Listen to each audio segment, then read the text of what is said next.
Hi, my name is Alexa, and this is Queen of the Ring.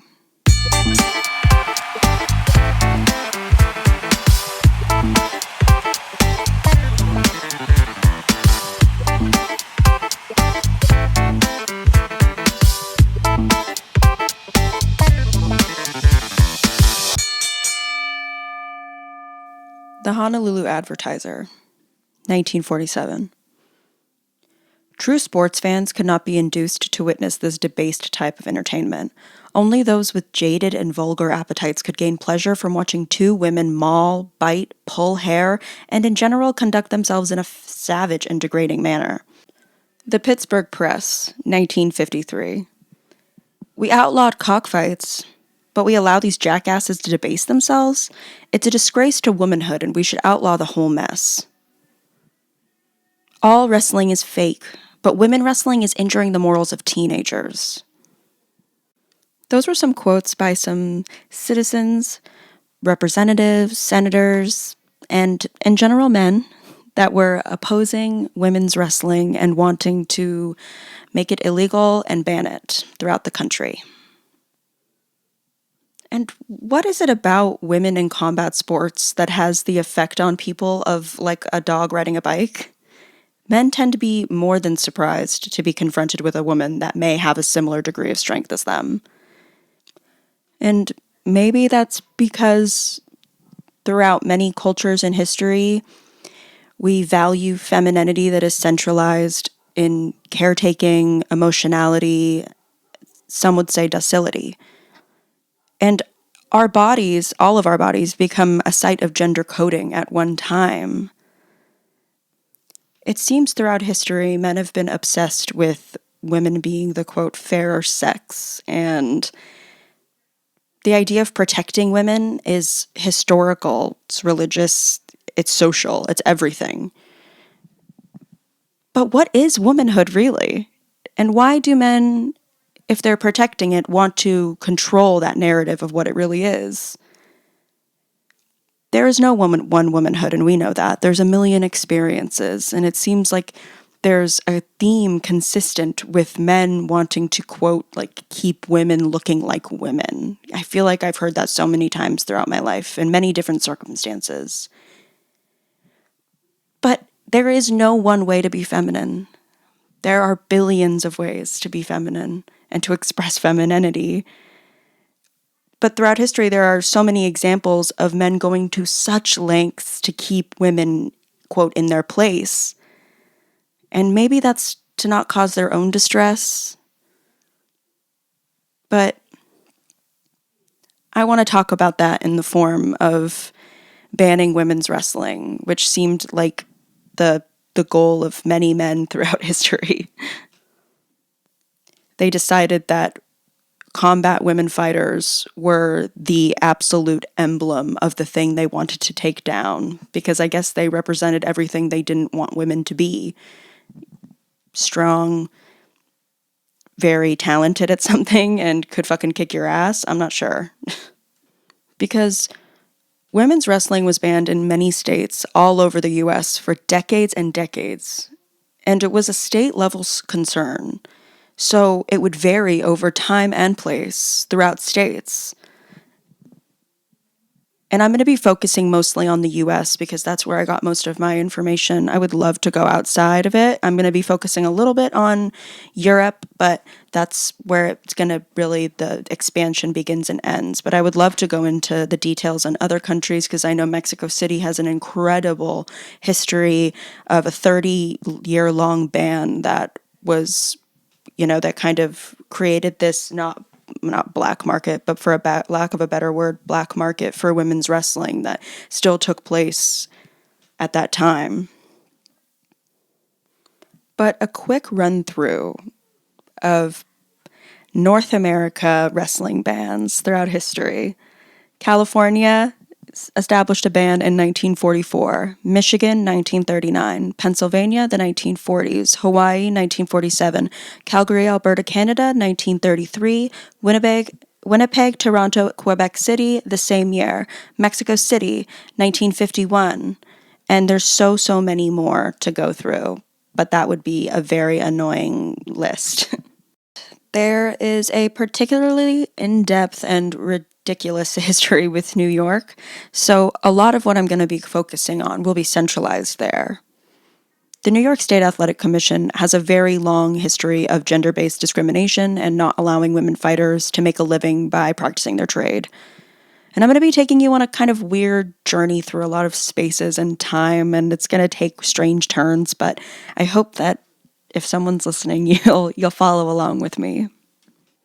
Because even so many of the years I named you, we're in the middle of the 20th century.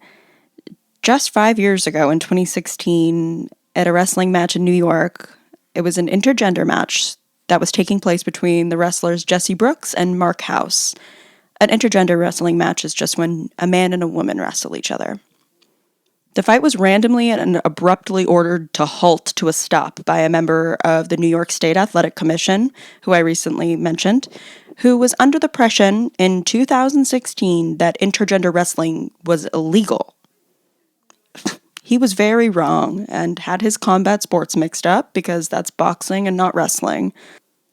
And there's just so much history in all of this, unfortunately for him. And I guess that's what I want to tell you about today, dear listener. The history of the long-winded battle for legalization of women's wrestling and a little focus on a woman who was a big part of the fight, Titi Paris. She went by a few different names in the ring, the Empress, Titi, Chichi, but she was born Fathia Jaleb in Algeria.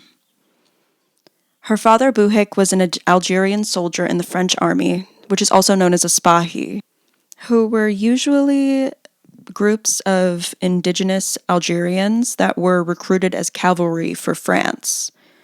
Fathia's dad started teaching her how to wrestle when she was only 3 years old, in whatever form you can teach a kid that. He was a wrestler himself, and so was his father before him. So she came from this very, very long line. Since his lessons started so early, they continued into, only her 5 years of life. And she says she loved it from the beginning, and it continued throughout her whole childhood, the training, I mean.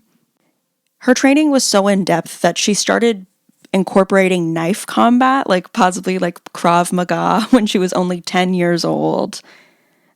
When it came to her mother, she wanted her to be a philosopher, and Titi felt later in her life that she didn't completely disappoint her mother because wrestling requires a lot of philosophy. I have had to do a lot of this historical investigation because there's not too much first-handed sources and accounts, but I do believe that Titi was 15 years old during World War II and was living in Algeria with her family. She says that one day when she was walking home from school, out of nowhere, she felt somebody behind her. With a gun to her back, the person took her into their car and kidnapped her. The only thing she refers to the people who kidnapped her as is the Arab nationalist movement, and I don't know anything specific about that, but I guess I'll take Titi at her word. Apparently they needed nurses, and they were kidnapping local women and girls in her town to fulfill those jobs. So this completely unknown man brought her wherever these headquarters were, and she was made to nurse the soldiers who were wounded in the war with France. I am not sure how she did so at all, but she escaped, and after it, she decided that she would take her athletic skill and she wanted to do something with it. And at first, she thought that good venue would be to become a professional basketball player. And she was very good at it, apparently, just a very athletic person in general. But after going at it for a while, she found herself being pulled back to wrestling, and she cited her long family history as contributing to that choice. When she was 16, she hitchhiked all over France and Europe and traveled with what is only referred to as traveling boy musicians. And throughout her life, she would become a polyglot. She could speak 5 languages fluently. And she continued to wrestle throughout this whole time, usually performing at circuses and fairgrounds, but she officially became professional when she reached 17. She says about the circus, "Men would challenge me. Most times I beat them." And I could only imagine how she would beat them because she was also a first-degree black belt in judo. She was trained in karate, trained in kendo sticks, and was also boxing throughout this whole time. She was like a fucking combat sports Swiss Army knife. She could do anything. So after her whole excursion traveling around Europe, she decided to settle down in England sometime in the early 60s. When she arrived in Britain, she was obviously wanting to make money, and she wanted to do so by what she did best, wrestle. But at this time in Britain, there had been a big debate going on about banning women's wrestling. And since Titi wanted her opportunity to make money, she started angling to lift the ban. She was contacting people in, Parliament and different people who she felt could help her get towards her goal. And she worked towards this goal for about a year, when ultimately in 1964, there was an official bill posed to ban women's wrestling by Commander J.S. Cairns. He was a conservative member of Parliament, and he didn't think that it was appropriate for women to be wrestling, basically. Good for TT because this went belly up, and a part of it was the work that she had done. But obviously the women couldn't do anything they wanted to do. It had to be under guidelines because although it did go belly up, she was permitted a match against a woman named Anne Starr, and the only reason it could happen was because there was police permission to let them wrestle as long as, quote, their costumes are decent and secure, and the match staged as a bona fide sport, unquote. So while she was there, she wrestled as the Empress of the Black Dagger, and she came into the ring with this ancient Roman vibe, like all helmet, plume, sandals, and swords. Super sick. So after being able to be permitted her certain amount of matches in Britain and, limited to whatever standards they felt was appropriate, she decided she wanted to try out her hand in the United States. She came to the US with all of her previous skill I have mentioned, but on top of it, at that time, she was also becoming an incredible weightlifter. She could bench press 150 to 200 pounds, and she could do a 200-pound squat. Like, this bitch was sturdy. And it's so interesting because it seems like if you see a picture of TT, she would have been the archetypal woman that the men and institutions I've been discussing were trying to prevent from existing at all. Like, as I said, she was this super sturdy, like ripped. She looked super like mask with a short head of brown hair, kind of like Julius Caesar cut, if I could put a picture in your head. I encourage you to just look her up. Look up Titi Paris or Fathia Jaleb. So when she arrived in the US, it was the late 1960s, and she decided to settle in New York and made Brooklyn her home. When she got there and she was trying to find work as a wrestler, she was unfortunately made aware that the state of New York had declared women's wrestling illegal at that time, and she was very bummed to find out she had the same job she had to do before in Britain all over again. But of course, there were other wrestlers in New York before her, many, that had wanted to lift the band already and had worked tirelessly, already coming up to TT getting into the United States. I want to flash back to some of the noble efforts of citizens trying to take the New York Athletic Commission, because I think that some of them are really interesting in telling about why this was happening.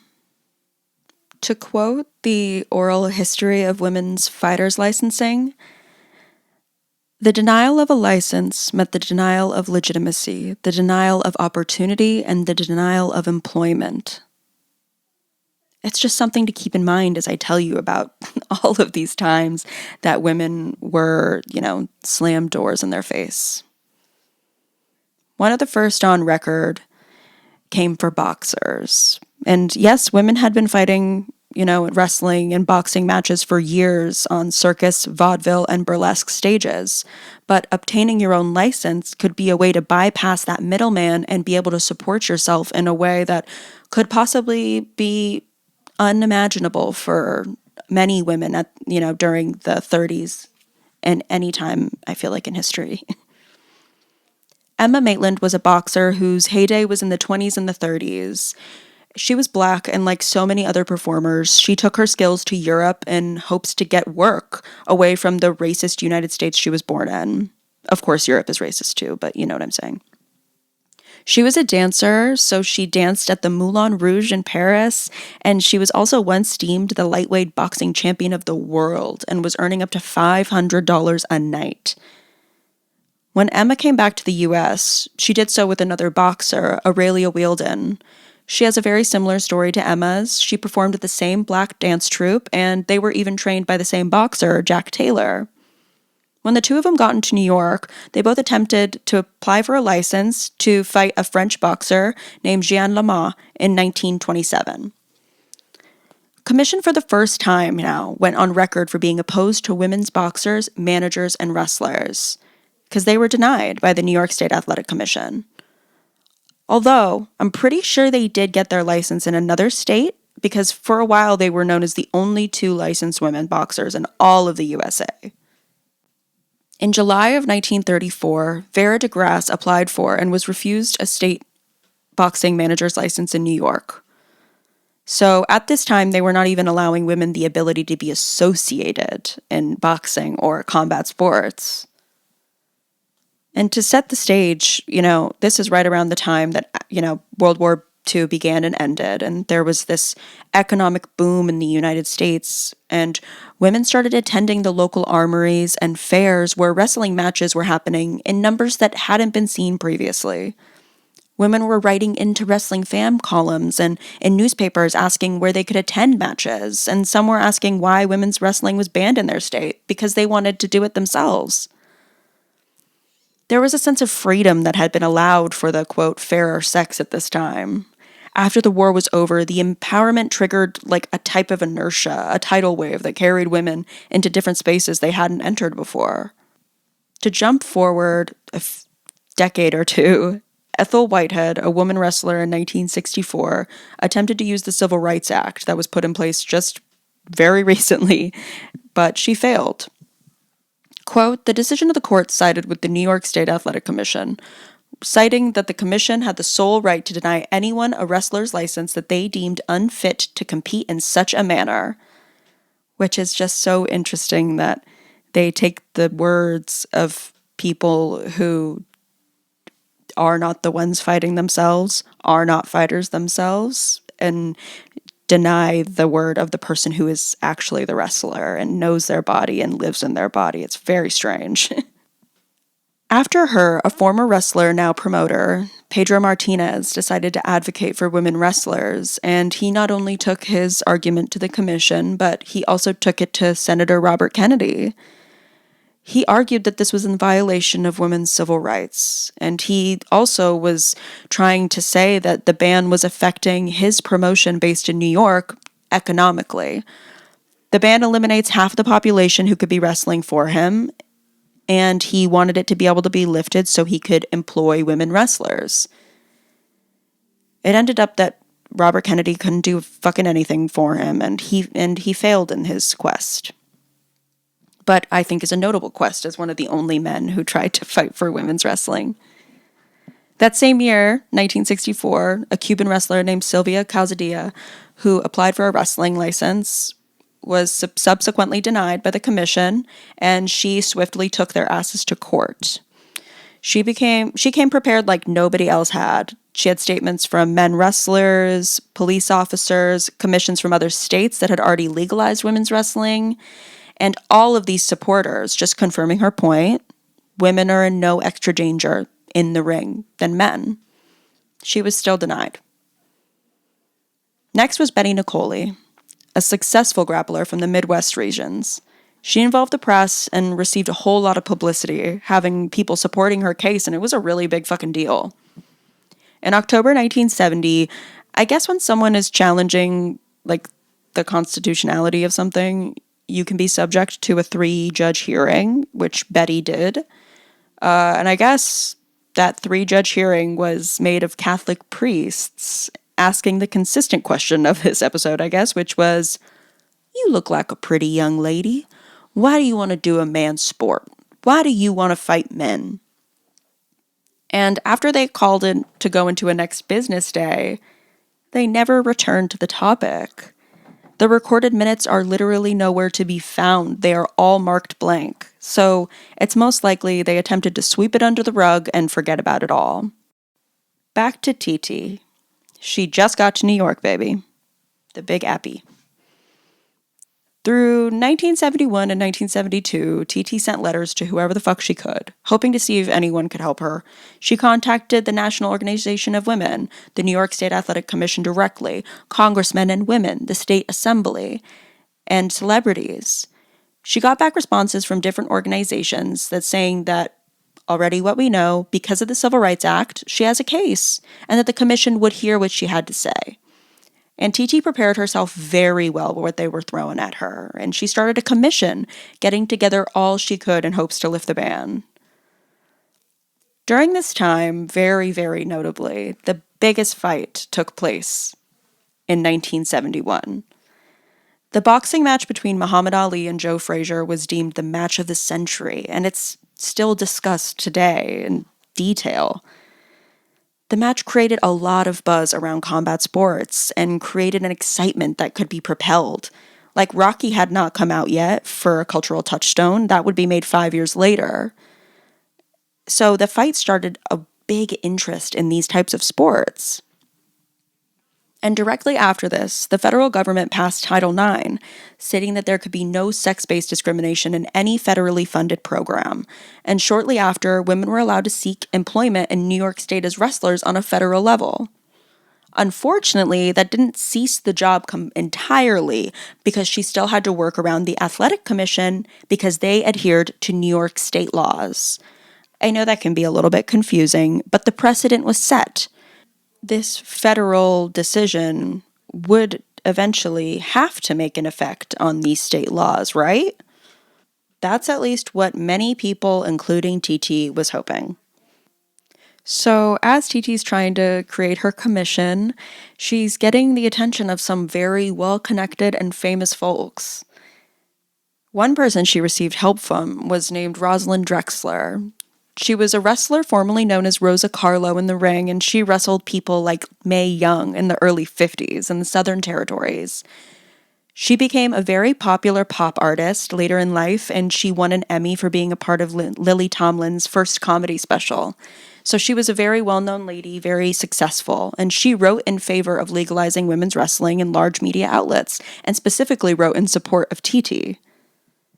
On the commission also was the Jackie Robinson, the baseball player who broke the racial segregation barrier in the United States. I'm pretty sure he was tempted to join Titi's commission because the violations of civil rights that were happening and, blanketly now violating Title IX, I feel like Jackie Robinson knew that he, had a lot of ground to stand on and wanted to be in support of something like this. So after all of this work and time put into this, a few years later, on March 7th, 1972, a decision was made and the ban would be lifted. Although they decided it would not be in effect until June of that same year. But Miss Titi was not waiting for shit. On March 8th, less than 24 hours after the ban was announced as lifted, she wrestled Cora Combs, a grappler in her own right.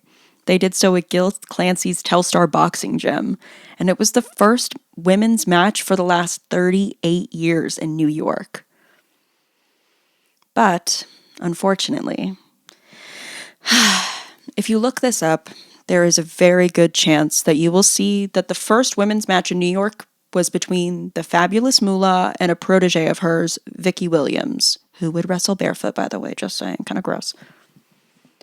They wrestled the biggest wrestling venue in the United States, Madison Square Garden, on July 1st, 1972, 4 months after Titi had her match with Cora Combs.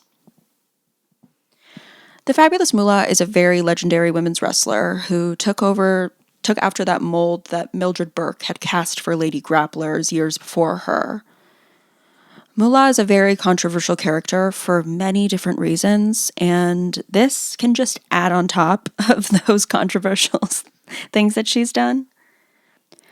Because Moolah repeatedly credited herself as the person who broke down the barrier with the help of Vince McMahon Sr., owner of WWF at the time, and father to Vince McMahon, who now owns WWE. Moolah refers to this in her book. She says that she was the one that did it. But it's just truthful that she did none of the monotonous, frustrating, and maddening work going through all of that red tape, the hearings, the letter writing. There is a whole oral history online with photos and documents of the printed words that were being said about these women and the people who were trying to help. And she is not part of it whatsoever until you get to who got the applause from almost 20,000 people at Madison Square Garden that night. A wrestler I talked about before, Betty Nicoli, was under the impression by her hard work trying to lift the ban on women's wrestling in New York that she would get the chance to be in Madison Square Garden, and she was in contact with Vince McMahon Sr. But after it was all said and done, according to Betty, he would not let her. She said she told him, quote, "Listen, asshole, I'll wrestle for nothing. I fought this to be the first one in there." But she tells the reporter, "I never even got a foot in the door. The closest I came to Madison Square Garden was Buffalo, New York." She claimed to also be a victim of Moolah's surreptitious opportunity blocking, because Moolah historically blocked many women wrestlers who would not put up with her taking 25 to 50% of their earnings for herself. They wouldn't put up with her, alleged abuse that she and her partner would enact upon them. And she would actively remove any opportunities from these women. And only because they would not put up with her fucking shit. That is it.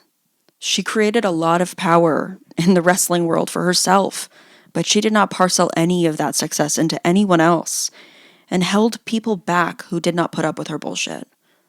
She followed in the footsteps of the men that owned the industry at the time, fucking people over left, right, and center unless they give you exactly what you want from them, and not respecting them as people at all, but as your property to make money off of. She had an opportunity to change the way the industry could have been done, and she didn't do it. But I guess I don't blame her. That would have taken a lot of work. And it's interesting to look at her as a wrestler and what kind of wrestler she was, because she fit very, very easily into the hair-pulling, scratching, writhing persona of a lady wrestler that men promoters knew exactly what to do with at that time. She was a version of womanhood that they could get behind. And maybe if I do 100 more of these episodes, I'll look into Moolah a little bit, but I think it would take that long because there's a lot of info about her out there. And unfortunately, as the years went on, as Moolah controlled the promoting for all of women's wrestling and the scheduling, she would continue to block the people who did the work for lifting the ban and legalizing women's wrestling. Like Betty, she blocked Titi from ever getting a job within Vince McMahon's company, as she did with so many other women wrestlers who did not adhere to her. And by not giving them a chance to be in the WWF, you're not giving them a chance to be on the biggest stage in the United States and to make as much money as they could. It's very sad. Because there are so many others who should have been given that first match, that type of publicity, and way more than deserve their flowers. Any of the people I mentioned, and even more, fought gruelingly boring and frustrating and sexist-ass men working in local fucking politics that were holding them back from opportunity and their skill. Because as we know, dear listener, she was not a part of the first match at all. That is what others think. That is what others read, and that is the information available. But the fact of the matter was not unknown to everyone at this point. Because vehement Moolah opponent and one of the most famous women wrestlers in American history, Mildred Burke, she wrote an open letter published in the New York Daily News. And it stated that, quote, "TT's efforts alone got New York to legalize women's wrestling, and McMahon arranged to have Moolah move in and reap the rewards." And I guess even the chairman of the dreaded New York State Athletic Commission sent a letter, specifically to McMahon, expressing his distaste about it and that he shouldn't have done it, but it was a futile effort.